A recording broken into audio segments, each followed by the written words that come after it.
छत्तीसगढ़ में स्वास्थ्य सुविधाएं बेहतर बनाने के लिए सरकार तमाम कोशिशें कर रही है। जनता तक बेहतर स्वास्थ्य सुविधाएं पहुंच सकें, इसके लिए जिला और ब्लॉक लेवल के अस्पतालों को सुविधाओं से लैस करना जरूरी है। लिहाजा छत्तीसगढ़ सरकार ने सभी जिला कलेक्टरों के जरिए मुख्य सचिव को 15 दिन के भीतर कार्य योजना तैयार कराने का निर्देश दिया है।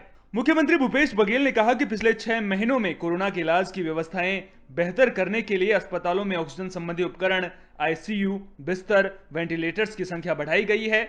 इन उपकरणों का बेहतर रखरखाव और लगातार उपयोग कोरोना की संभावित तीसरी लहर की तैयारी के लिए भी जरूरी है। सामुदायिक स्वास्थ्य केंद्रों में डॉक्टरों की संख्या में भी पिछले दिनों काफी बढ़ोतरी हुई है, किंतु स्वास्थ्य प्रबंधन को और मजबूत किए जाने की जरूरत है। छत्तीसगढ़ में कोरोना कंट्रोल में है। संक्रमण दर में लगातार सुधार हो रहा है।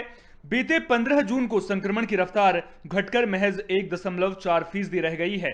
पिछले 10 जून को यह दर 2.3% थी। इसके अलावा 5 जून को 2.6 और 1 जून को 3.1% थी। वहीं रिकवरी रेट भी बढ़कर 98% तक पहुंच चुका है। इन सब के बीच टीकाकरण भी लगातार रफ्तार पकड़ता नजर आ रहा है। 15 जून तक 73,32,000 लोगों का टीकाकरण किया जा चुका है। कोरोना संक्रमण पर नियंत्रण और रोकथाम के लिए इसके लक्षण वाले 22,42,000 संदिग्ध मरीजों को निःशुल्क दवा किट भी वितरित की गई है। सीएम बघेल ने कहा कि ठोस रणनीति के जरिए छत्तीसगढ़ सरकार ने दूसरी लहर पर काबू पा लिया है और तीसरी लहर की संभावना को खत्म करने के लिए भी तैयारी कर ली गई है। कोरोना की तीसरी लहर से पहले छत्तीसगढ़ सरकार गांव से लेकर शहर तक सरकारी अस्पताल को मजबूत करने में जुट गई है। सीएम बघेल ने दूर दराज के इलाकों में स्वास्थ्य सुविधाएं बेहतर बनाने में कोई कोर कसर न छोड़ने की बात कही। सरकार ने गांव से लेकर जिला मुख्यालयों तक अस्पतालों में व्यवस्था मजबूत करने पर काम भी शुरू कर दिया है, ताकि अगर कोरोना की तीसरी लहर आए तो उससे निपटा जा सके। रायपुर में बढ़ती महंगाई के खिलाफ कांग्रेस ने धरना प्रदर्शन किया। इस दौरान कांग्रेस ने बढ़ती महंगाई को लेकर केंद्र सरकार के खिलाफ नारेबाजी की। कांग्रेस कार्यकर्ताओं ने कहा कि अगर महंगाई कम नहीं होती तो वे आगे भी इसी तरह प्रदर्शन करेंगे। कांग्रेस कार्यकर्ताओं ने कहा कि जब से मोदी सरकार सत्ता में आई है तब से देश में महंगाई बढ़ रही है और सरकार को महंगाई कम करने के लिए उचित कदम उठाने की जरूरत है। छत्तीसगढ़ में कांग्रेस सरकार के 2.5 साल पूरे होने के बाद बीजेपी ने सरकार को घेरना शुरू कर दिया है। सरकार बनाते वक्त कांग्रेस ने जनता से जो वादे किए थे, उन्हीं मुद्दों को लेकर विपक्ष सरकार को घेरने का काम कर रहा है। कोरबा में भी विपक्ष लगातार भूपेश सरकार पर दबाव बनाता नजर आ रहा है। शराबबंदी के मुद्दे को लेकर सरकार को घेरते हुए बीजेपी युवा मोर्चा के कार्यकर्ताओं ने कांग्रेस विधायकों और मंत्रियों के आवास के नजदीक प्रदर्शन किया और भूपेश बघेल सरकार के खिलाफ जमकर नारेबाजी की। बीजेपी कार्यकर्ताओं ने कहा कि कांग्रेस नेताओं ने हाथ में गंगाजल लेकर शराब दुकानों को बंद कराने की कसम खाई थी, लेकिन सत्ता मिलने के बाद सरकार अपना वादा भूल गई है। प्रदेश में जितने भी कांग्रेसी विधायक और मंत्री हैं जिनकी सरकार चल रही है, उनके आवास के सामने जा कर के प्रदर्शन शराबबंदी को लेकर के, क्योंकि इन्होंने गंगा जल को हाथ में रख करके कसम खाई थी और चुनाव से पूर्व ये वादा किया था कि जब हम सरकार में आएंगे तो पूर्ण रूप से शराबबंदी करेंगे, युवाओं को 2500 रुपये बेरोजगारी भत्ता देंगे। लेकिन ऐसी कोई भी इन्होंने जो 36 बिंदु को लेकर घोषणा पत्र जारी किया था उसमें का एक भी वादा इन्होंने नहीं निभाया है। तो ये जनता को बताने का काम, जताने का काम एक महत्वपूर्ण विपक्ष होने के नाते हम लोग कर रहे हैं। और आज भारतीय जनता युवा मोर्चा के कार्यकर्ता यहाँ पर मंत्री, राजस्व मंत्री जय सिंह अग्रवाल जी के निवास के सामने आकर के प्रदर्शन, उनको शराब की बोतलें भेंट करने का काम और एक ज्ञापन सौंपने का काम हम लोगों ने किया है। लेकिन माननीय मंत्री जी अनुपस्थित हैं, यहाँ तक कि उनके निज सहायक भी हमसे मिलने से इनकार किए। मुझे ऐसा लगता है कि ये भारतीय जनता पार्टी के कार्यक्रमों से, उनके आंदोलनों से ये सभी डर गए हैं और उनको ऐसा लग रहा है कि उनसे वास्तविकता में गलती हो चुकी है। गृह मंत्री ताम्रध्वज साहू ने रायपुर में नगर सेना के वरिष्ठ अधिकारियों के साथ बैठक की। इस दौरान जिले में बाढ़ आपदा प्रबंधन को लेकर की गई तैयारियों की समीक्षा की गई। ताम्रध्वज साहू ने जरूरी तैयारियों को लेकर अधिकारियों को उचित दिशा निर्देश दिए। साथ ही कहा कि पिछले अनुभवों के आधार पर व्यवस्थाओं को और बेहतर बनाया जा सके। इस दौरान जिला सेनानियों को जलाशयों के भरने और ओवरफ्लो की स्थिति में पानी छोड़ने से पहले जानकारी के लिए कलेक्टर और जल संसाधन विभाग के अधिकारियों के संपर्क में रहने के निर्देश दिए गए। नगर सेना के अतिरिक्त महानिदेशक अरुण देव गौतम ने नगर सेना की भूमिका और रेस्क्यू अभियान के बारे में जानकारी दी। उन्होंने बताया कि बाढ़ बचाव के लिए इस वक्त 94 मोटर बोट उपलब्ध हैं। इनमें 46 रबर मोटर फाइबर बोट और 31 फाइबर बोट और 17 एल्यूमिनियम मोटर बोट OBM शामिल हैं। उन्होंने बताया कि बाढ़ में घिरे व्यक्तियों को बचाने के लिए पिछले 1 साल में 142 नगर सैनिकों को प्रशिक्षित किया गया है। छत्तीसगढ़ में कांग्रेस सरकार के 2.5 साल पूरे होने पर पूर्व मुख्यमंत्री रमन सिंह ने सरकार को आड़े हाथों लिया है और सरकार से राज्य की वित्तीय स्थिति पर श्वेत पत्र जारी करने की मांग की है। उन्होंने कहा कि केंद्र सरकार की वित्तीय मदद का हिस्सा 52% है, जबकि राज्य का हिस्सा करीब 48% है।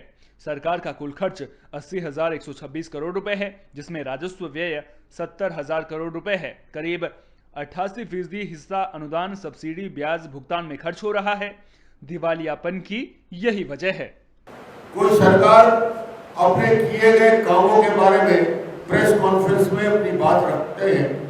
हमारी पहली सरकार है जो कितनी निराश है, वो कोई डेवलपमेंट के विकास के कामों को गिनाने का काम नहीं कर रही है 2.5 साल में।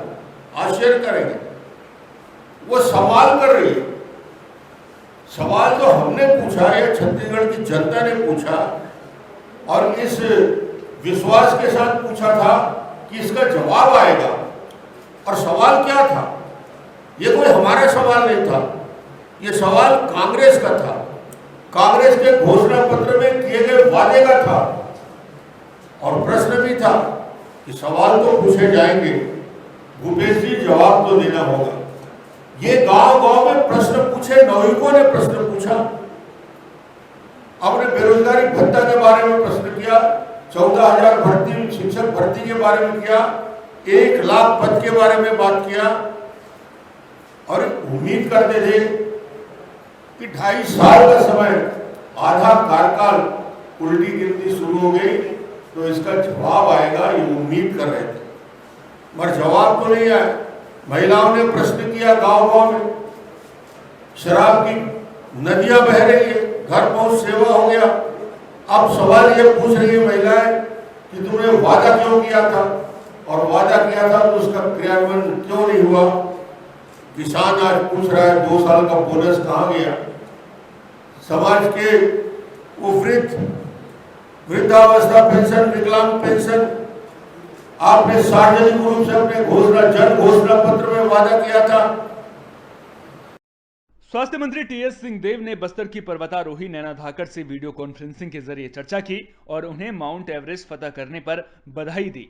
टीएस सिंहदेव ने उनके परिजनों से भी बातचीत की। उन्होंने कहा कि इस कठिन लक्ष्य को हासिल करने के लिए नैना धाकड़ की मेहनत, लगन और समर्पण तारीफ के काबिल है और उन्होंने राज्य के साथ देश का भी नाम रोशन किया है। नैना धाकड़ ने बताया कि करीब 450 पर्वतारोहियों के साथ चढ़ाई के दौरान उन्होंने हिम्मत नहीं हारी और मुश्किल हालात में भी अपने जुनून को बनाए रखा। उन्होंने माउंट एवरेस्ट के शिखर पर राष्ट्रध्वज, स्वामी विवेकानंद, बेटी बचाओ बेटी पढ़ाओ और छत्तीसगढ़ सरकार समेत 6 झंडे फहराए और सारे जहां से अच्छा हिंदोस्ता हमारा गीत गाया। उन्होंने बताया कि वो जब 20 साल की थी तब से ही पर्वतारोहण की ट्रेनिंग कर रही हैं और पिछले 10 सालों में पर्वतारोहण में जुटी हुई हैं। नैना ने कड़ी चुनौतियों का सामना करते हुए अथक परिश्रम, साहस और लगन से अब तक 16-17 पर्वतों की सफलतापूर्वक चढ़ाई की है। जांजगीर चांपा पुलिस को बड़ी कामयाबी मिली है। पुलिस ने पंतोरी चौकी के पास महिला की हत्या के साथ लूट की झूठी साजिश का खुलासा कर दिया है। मामले में पुलिस ने मृतका दीप्ति सोनी के पति देवेंद्र सोनी के साथ बिलासपुर के एक दंपति को भी गिरफ्तार किया है। पुलिस ने 15 जून को देवेंद्र सोनी की हथियार के नोक पर लूट के बाद कार में बैठी पत्नी की गला दबाकर हत्या करने की शिकायत को झूठा बताया। पुलिस की माने तो आरोपी देवेंद्र को अपनी पत्नी पर शक था, जिसे लेकर दोनों के बीच विवाद भी होता था। इसी के चलते आरोपी देवेंद्र ने 2 साथियों के साथ मिलकर पत्नी की हत्या कर दी।